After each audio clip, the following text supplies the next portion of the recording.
કચ્છ જિલ્લાના નલિયા ખાતે ST depot માટે રાજ્ય સરકાર દ્વારા નવી બસ ફાળવવામાં આવી હતી, જેના લોકાર્પણનો કાર્યક્રમ યોજાયો હતો। અબડાસાના ધારાસભ્ય પ્રદ્યુમનસિંહ જાડેજાના પ્રયાસોથી મળેલી આ બસનું લોકાર્પણ ભાજપના આગેવાનો અને સ્થાનિક પ્રતિનિધિઓની હાજરીમાં કરવામાં આવ્યું હતું।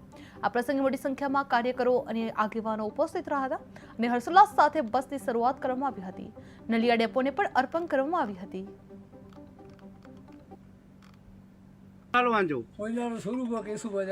गांव बनाड़ा ये नवी बस मिली है कितनों आके खुशी थी खुशी थी आशा को अच्छी तो बाजू पूज वाला के वेला में बेसरे के वजह के शांति मिले अरे भगवान दया के नहीं એટલે એસટી બસની સુવિધા સારી મળે છે ને सारी सारी અબડાસાના મુખ્ય મથક નલિયા ખાતે નલિયા ડેપોની અંદર ગુજરાત સરકાર દ્વારા 182 બસો ફાળવવામાં આવી છે। એમાં નલિયામાં પણ એક એસટી બસ અહીં પ્રસ્થાન કરાવવામાં આવી।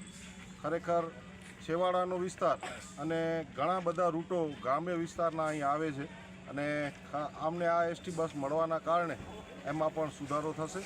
આવતા સમયની અંદર ઘણી બધી એસટી બસો દ્વારા રૂટો નવા જે છે એની અંદર નવી બસો પણ ફાળવવામાં આવશે। માનનીય ધારાસભ્ય પ્રદ્યુમનસિંહ જાડેજા અને